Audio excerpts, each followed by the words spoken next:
Welcome back to Overnight America. I'm on Twitter at Ryan Recker, Ryan Recker Radio on Facebook, and joining us now is someone that's running as a Republican for Congress. He went through the primary in Missouri's first district here. That's the Clay, formerly I should say, sat there for all those years, and the family name sat there for all these years, but he will not be up on the ballot. But on the Republican side, running up against Cori Bush, is Anthony Rogers, who joins us here today. Welcome to Overnight America. Thanks, Ryan. It's a pleasure to be on your show. Yeah, I follow you on Twitter, and I've seen a lot of your different messages on Twitter. I know that you have a background, and it's not a political background. I wanted to talk to you about some of those things because often the past of people get brought up on social media whenever they run for office, and it becomes into the forefront. So I go through and I read some of your messages on Twitter and some of the things you said. Definitely, you are not shy. You do not talk like a traditional politician. Often R-rated. So some pretty things that are crude or whatnot. Then again, I think a lot of times you do it in a way to defend free speech. As a comedian, I know you do certain things there too. I'm just kind of curious your approach to all of this and how all of that plays into your run for Congress. Well, that's very interesting. Yeah, I think politicians really dropped the ball, so they're not really anything to look up to at this point in America, if you haven't noticed. And I feel like, yeah, definitely that you get it, and I think that it's definitely pushing free speech and fighting for saying whatever words you want to. Yeah, so pushing free speech and fighting for the things you want to, but people could read those things. They're definitely not a fan. A lot of people that would never vote Republican, or in general, even some that would, look at that and they say, I don't know if I feel comfortable with that. So I mean, it's just some of the things. And, I don't have to bring anything specific up, but in general, you were not a politician. I know you've done different things in comedy. Can you give us your background? Yeah, I was a stand-up comedian throughout the United States and like Western Hemisphere, more or less. And then I have a movie on Netflix called Rampage President Down. I'm in directed a movie called Watch This Movie on Amazon. I have a movie called Psycho 8 coming out that I'm in, coming out on Amazon this month or next month or something. Like, I don't know the exact time frame, but soon. And so, okay. But it's acting and comedy and stuff like that. So is this run? Oh, sorry, go ahead. Sorry, no, go ahead. I was saying, like, basically, like, I've been in a bunch of movies no one's ever heard of, like Ronald Reagan. So you're that's funny. Okay, so you do all of this stuff, so it makes me wonder that you really didn't spend any money, that you became and this was a national story. You spent how much money on your run in the primary? $28. $28. You ended up winning the primary on $28 of what was spent. Yeah, and then now you are on the ballot. You are running as a Republican up against Cori Bush, and some people look at that and say, okay, he's not really serious then, if you're not really having much invested into this. So are you running basically to get a name for yourself, maybe try to get some publicity for your other work, or are you, tell me, what's the plan here? I think Cori Bush is doing that, actually. I think it's, spending $28 to win is way better than spending $560,000 to win. I just think it's like basic economics. Like, it's easy to win, so basically just market yourself and do well. And it's not. I feel like Cori Bush split the crowd, and she spent a bunch of money. She's trying to feel special and important, but like, I'm just trying to win and make my district better because it's embarrassing. Yeah. Okay, it is embarrassing then. How long have you lived in that district, and what are some of those things that you've seen really get swept under the rug that are embarrassing? I've been living in St. Louis here for about 5 years. Basically, it looks like a third world country. Everyone just plays victim, and it makes no sense, and it just really irritates me. The nicest way of saying things on the radio. And then I think that I just would like to raise the bar a little bit, maybe put an economy in North City. I don't know, help people get jobs instead of creating mobs. I don't know, like some things like that. Instead of burning it down, fix it. So common sense. What's the plan there then? How would you be able to do something like that? Super easy. I basically just think creating any kind of business in North City, I basically feel like no one's tried. So pretty much just doing something and stuff would work in the sense of like bringing industry up from North City, because the people I talk to in North City tend to want people to bring business up rather than bring major corporations in. So I work with that. I already am doing that basically, regardless of winning. I'm bringing about 13 businesses there. I have investors and stuff, and working on new companies to bring up from there. And then also, I think it's the biggest one. Decriminalization of marijuana, I think, is a big one. Basically, get people out of jail. A lot of fathers, a lot of sons, a lot of mothers in jail for plants. So I think that's good to get them out of jail for that. And I think that it's really not hard to fix St. Louis. Just no one's even tried, in my opinion. Okay, so you're right. I think for the longest time, the Clay family became so comfortable that they thought that basically it was a seat for life, kind of like the Supreme Court. You know, they'll just be there as long as they want to. And then there was this upset. Corey Bush comes in. There was a lot of money infused into there. I will give you credit because there's not a lot of people that are actually talking about the negatives of Corey Bush. You have been pretty good at that. You brought up some of the campaign and the money that was raised there not being documented properly. You brought up some other things that may be a cause of concern. But when you have a candidate that gets some sort of attention, kind of like Kim Gardner did, where you get a lot of outside money that is funneled in because they feel like the interest, not of the community, but these outside interests come in and they try to use whoever the person is as a way, as like a stand-in for whatever the national interest is, never works out for the area. It always works against the area. So I'm glad you bring those sort of things up. But then there's always the counterbalance. People go back. So people that look at your social media or the different things you said, even in the context of comedy, they'll look at that and they'll cringe sometimes because they'll say this is not how a politician says things. I know they said the same thing for Donald Trump, but still, what do you say to those people? Well, yeah, I think they just want me to be a professional fundraiser and a liar and a con artist because like that's what politicians typically do. So they're probably thrown off that I'm real and like honest and actually like they're like, wait, an honest politician? Well, I'm not a politician yet, but an aspiring, an honest aspiring politician. I could probably throw them off. I think it's actually a compliment to not be a politician and or referred to as a politician. They're basically just thieves and liars. They have so Corey Bush's campaign has a group of people, and joining us here is Anthony Rogers. By the way, you can look him up online. He's running for that first district as a Republican for Congress.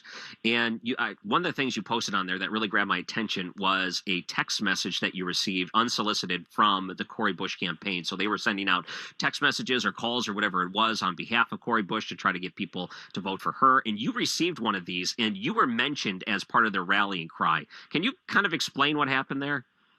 Yeah, I think that was slightly out of context. It was sent to somebody. That was a screenshot somebody sent to me.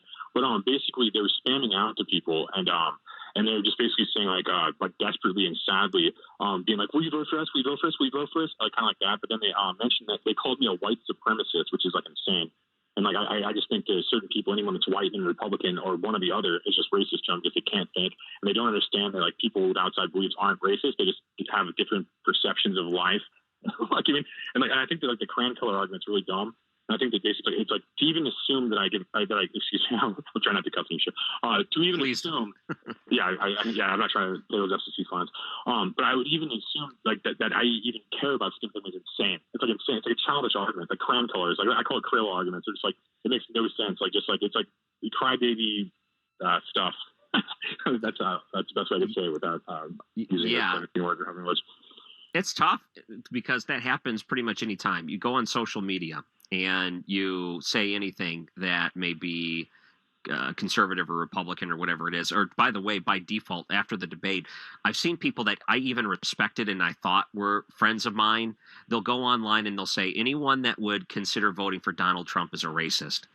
Flat out racist. And I think to myself, you got to be kidding me. And that's a problem. That way of thinking is an absolute problem because they throw those things out and it has really no basis in reality or doesn't really speak to any individual person. But it's a good way to demonize a large group of people. And if that's what your goal is, to just go out and demonize people for your own political gain, that's pretty lousy. And I think that should be rejected. Yeah, it's defamation of character and libel or slander, depending on how they use it. And it's also just boring and empty. I think the crayon color argument worked in like 2008 when like people weren't like thinking about it. But it's been like 20 years, or like about 20 years since it was effective. 2008 was like the last time it was effective. But it's been effective about 20 years or so. And like it's basically just boring, it's low energy, and it's just stupid. And it makes me think that the people saying that are racist. Like they just see me as a white person, so like, oh, he must be racist because I'm stupid. I like them being the stupid one. And like, just even saying the kind of a lazy argument whenever she's like stealing money and like not counting her campaign contributions, pretending to be a nurse, pretending to be a pastor, pretending to be a good mom. It's just like an insane kind of thing she does. Like she pretends to be a nurse but isn't licensed, pretends to be a pastor, doesn't go to church, pretends to be a good mom but her kids live with her dad. It's just like an insane thing. It's like we've basically seen that she's just a liar, but she split the Democratic crowd for me, and that's good because I would have never had a chance beating the incumbent Lacey Clay.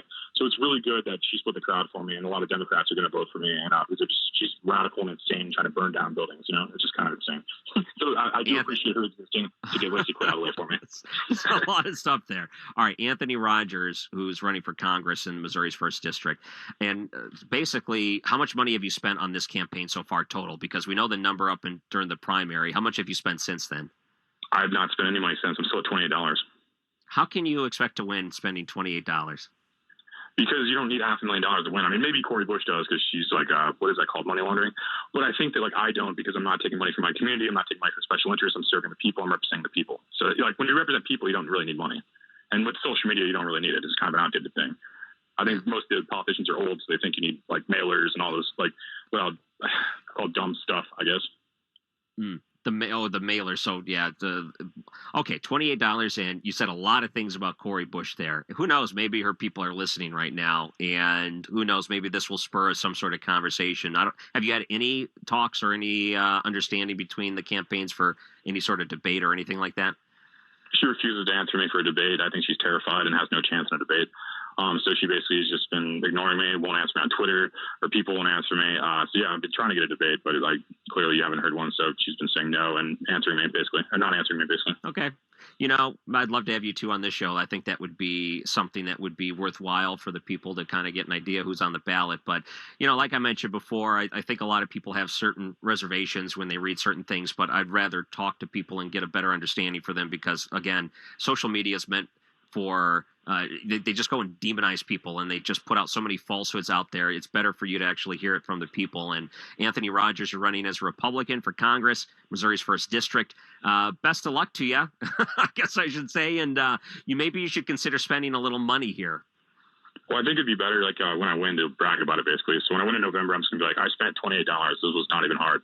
So yeah, the primary was super easy. So I feel like the November's gonna be pretty easy too. So.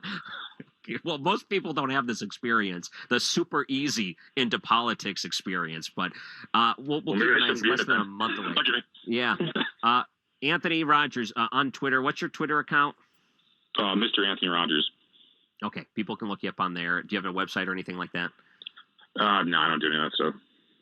Okay. Thanks for joining us tonight. I appreciate the time. Good to hear from you.